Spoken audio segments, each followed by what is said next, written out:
آسمان کیوں نہیں ٹوٹا، زمین کیوں نہیں پھٹی۔ یہ ایسا انصاف ہوتا ہے؟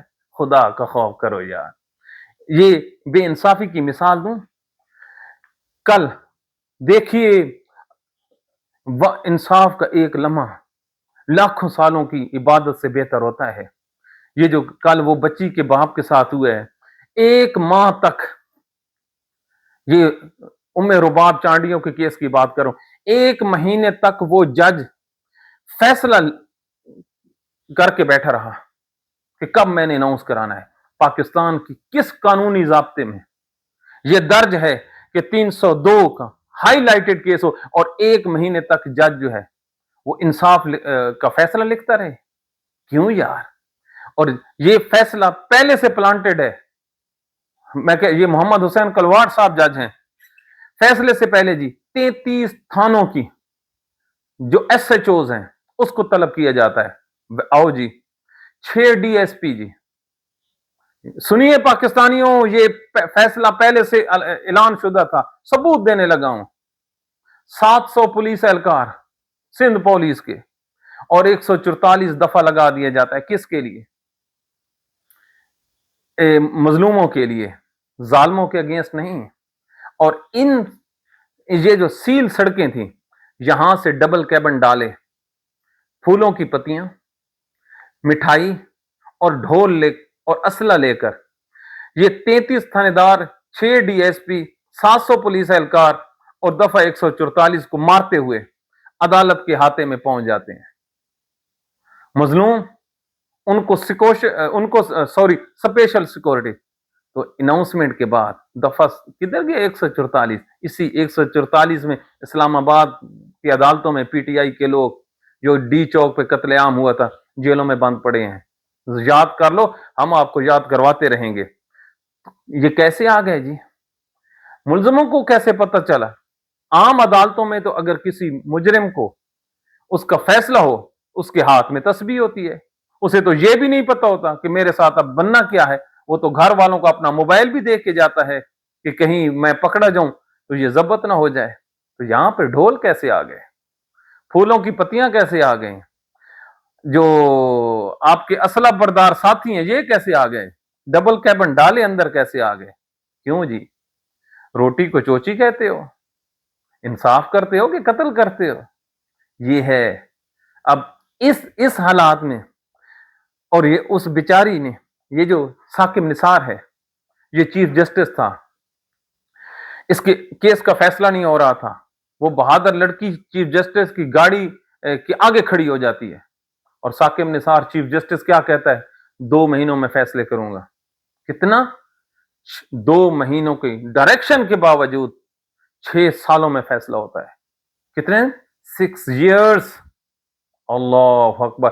394 پیشیاں اور موقع کے گواہ، دن کا وقوع، میڈیکل سپورٹ کر رہا ہے۔ ایک گواہ کہتا ہے کہ میں اس وقت گتھم میں شامل تھا۔ اور جج کیوں بری کر رہا ہے؟ ایف آئی آر میں ڈیلے ہے۔ اچھا جی، تو جس کے مجرم ایم پی اے ہوں وہاں پر ڈیلے کیا نیچرل نہیں ہے؟ اور خدا کا خوف کرو یار، اتنا تو جوڈیشری کو نیچے نہ لے کے جاؤ۔ پی ٹی آئی کی کیسز میں یہ ڈیلے کرتے ہیں۔ دفعہ 109 کے تحت کیا آپ لوگوں نے پاکستان کے اپوزیشن لیڈروں کو، پنجاب کا ہو یا فیڈرل کا ہو، ان کو 14 سال کی سزا کیوں دی ہے؟ ڈیلے پہ دی ہے۔ اس کا ڈیلے دیکھا ہے آپ نے؟ جو 9 مئی کے مقدمات ہیں، ابیٹمنٹ کا معیار دیکھا ہے آپ نے؟ نہیں دیکھا نا؟ تو پھر انصاف کرتے ہو؟ وہ ایک جو کرکٹر ہے اس کو ملکہ عالیہ، اچھا کیا بات ہے، توہین مریم، واہ پاکستانیوں واہ، کیا ترقی کی ہے ملک کے 75 سالوں کے بعد۔ مریم نواز کی توہین کرنے پر 2 کروڑ روپے جرمانہ اور پہلے اس سے معافی منگوائی گئی۔ اس کو کہتے ہیں اپنی ہیروز کی تذلیل کرنا، ہے نا؟ غزل سے اس ملک کے ہیروز روتے آئے ہیں۔ فاطمہ جناح سے بڑا کوئی ہیرو ہے پاکستان کا؟ روتی ہوئی اتر گئی نا۔ اس کے کلپ چلتے ہیں سوشل میڈیا پہ، سن لیا کرو۔ ڈاکٹر عبد القدیر خان 6 سال تک بیچارہ اپنے گھر میں قید پڑا رہا، اپنی بیٹی سے ملاقات نہیں کر سکتا تھا۔ یہ ہیں آپ لوگوں کے ہیروز۔ یہاں سے وہ مرتا ہوا گیا ہے ڈاکٹر عبد القدیر خان کہ میری زندگی کی بڑی خواہش ہے کہ میں نے اس قوم کے ساتھ نیکی کیوں کی۔ تاریخی لفظ ہیں لیکن نہ، کچھ بھی نہیں۔ یہ ہے ہیروز کی تجلیل۔ اور کس کے پیچھے کر رہے ہیں؟ اس مریم نواز کے پیچھے جو خود الیکشن ہاری ہے۔ پاکستانیوں آواز کیوں نہیں اٹھاتے یار؟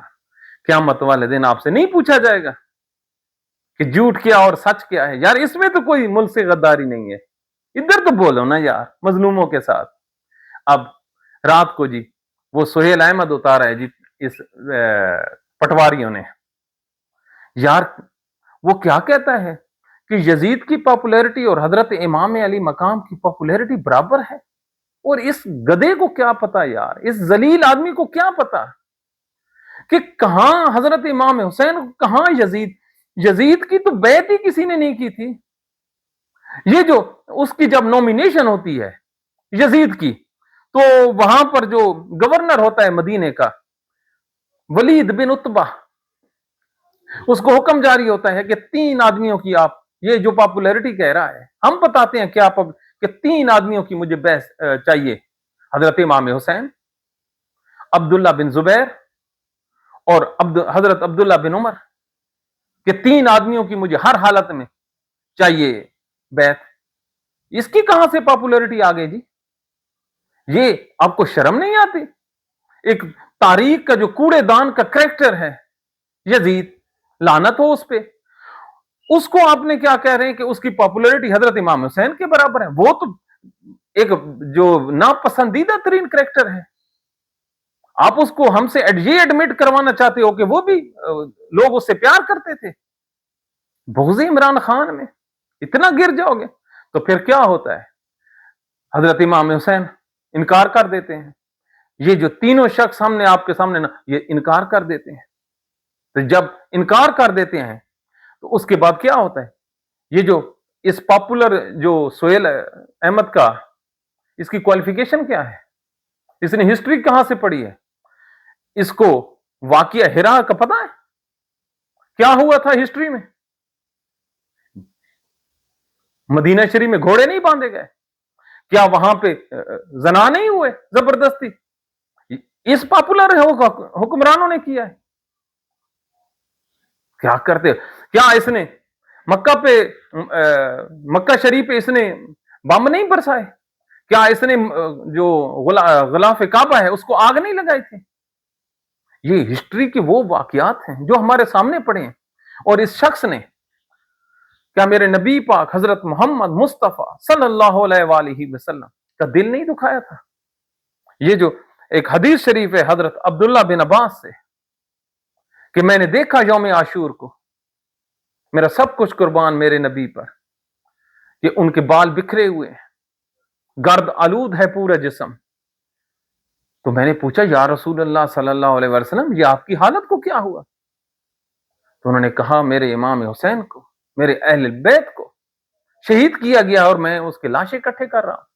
یہ حدیث شریف ہے، یہ پاپولر ہے آپ کا۔ اس کے علاوہ یہ جو ترمذی شریف میں حدیث ہے، مسند حنبل میں ہے، مستدرک حاکم میں ہے، حضرت ام سلمہ سے کہ ایک دن حضور پاک صلی اللہ علیہ وآلہ وسلم کے سامنے جب میں آتی ہوں تو میرے نبی کا جو رنگ ہے یکدم تبدیل ہو جاتا ہے۔ میں نے پوچھا سرکار میں قربان تجھ پہ، کیا ہوا؟ اس نے کہا آج پہلی دفعہ ایک نیا میسنجر، ایک ایسا فرشتہ آیا ہے جو کبھی اس دنیا پہ نہیں آیا، تو وہ مجھے میسج دے کے گیا کہ تیرے اس بیٹے کو، حضرت امام حسین علیہ السلام کو، تیری امت شہید کر دے گی، قتل کر دے گی، اور اس علاقے کا نام ہوگا کربلا۔ اور اس نے مجھے شیشی دکھائی۔ جس واقعے کو سن کر میرے نبی کے چہرے کا رنگ تبدیل ہو جائے یار، اس حکمران کو آپ پاپولر کہہ رہے ہو کہ وہ پاپولر تھا؟ یہ چھوڑیے جو آج آپ نے جو ایکسپلینیشن دی ہے اس نے تو کلیجہ چیر کے رکھ دیا ہے۔ وہ بدبختو، اس آدمی کی تو کوئی بیعت لینے کو تیار نہیں تھا۔ کیا کوئی گن کے سامنے کھڑا ہو سکتا ہے؟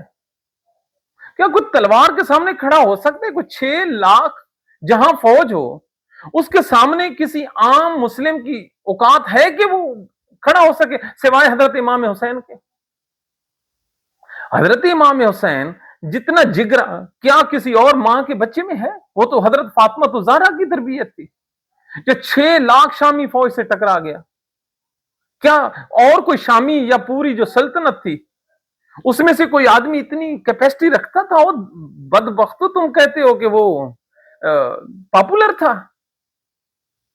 پاپولر کا کیا مطلب ہے کہ اس کی انڈورسمنٹ تھی؟